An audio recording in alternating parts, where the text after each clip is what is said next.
আসসালামু আলাইকুম। গার্মেন্টস ইন্ডাস্ট্রিতে কিভাবে একটা টি-শার্ট তৈরি হয় তার এখানে নমুনা দেখানো হয়েছে। প্রথমে ফার্স্ট শোল্ডার জয়েন্ট, তারপর কেয়ার লেভেল জয়েন্ট। এখানে কেয়ার লেভেল জয়েন্টে 2টা অপারেটর দেওয়া হয়েছে। কেয়ার লেভেল জয়েন্টের উপরে নেক পাইপিং প্রসেসটি দেখানো হয়েছে। এখানে নেক পাইপিং প্রসেসের জন্য 2টা অপারেটর ব্যবহার করা হয়েছে। আপনারা এখানে ভালোভাবে স্পষ্টভাবে দেখুন কিভাবে গার্মেন্টস ইন্ডাস্ট্রিতে নেক পাইপিং প্রসেসটা হয়। তারপর নেক ইনটাক, তারপরে সেকেন্ড শোল্ডার জয়েন্ট প্রসেসটি করা হয়েছে। এখানে দেখতে পাচ্ছেন সেকেন্ড শোল্ডার প্রেসটা, আর এখানে 2টি অপারেটর ব্যবহার করা হয়েছে স্লিপ ওপেন হ্যামের জন্য। তারা পেয়ার ওয়াইজ স্লিপ ওপেন হ্যাম করে। একজন হেল্পার তা ম্যাচ করে দিচ্ছে। এখানে দেখা যাচ্ছে 3জন অপারেটর স্লিপ জয়েন্ট প্রসেসটি সম্পন্ন করতেছে।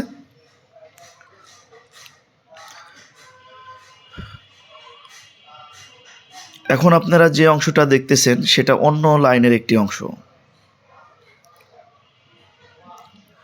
স্লিপ জয়েন্ট প্রসেসের ওপরে সাইড সিম প্রসেস। সাইড সিম প্রসেসেও 3টি মেশিং ব্যবহার করা হয়েছে, অর্থাৎ স্লিপ এবং সাইডের জন্য 6টি মেশিং ব্যবহার করা হয়েছে 400 পিস প্রোডাক্টিভিটির জন্য। এখানে 3টা অপারেটর স্লিপ ওপেন অ্যান্ড প্রেসটাকে ব্যবহার করা হয়েছে।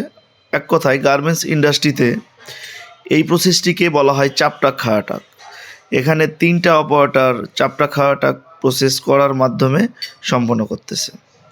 এখন আপনারা যে প্রসেসটা দেখছেন সেটা হচ্ছে বডি হেম প্রসেস।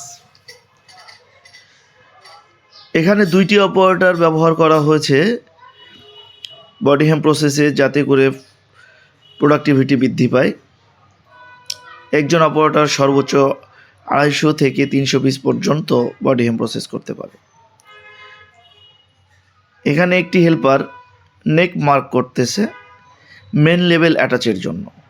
একটি অপারেটর মেন লেভেল অ্যাটাচ করতেছে, অর্থাৎ মেন লেভেল অ্যাটাচ প্রসেসে 2টি ম্যান পাওয়ার ইউজ করা হয়েছে 400 পিসের জন্য।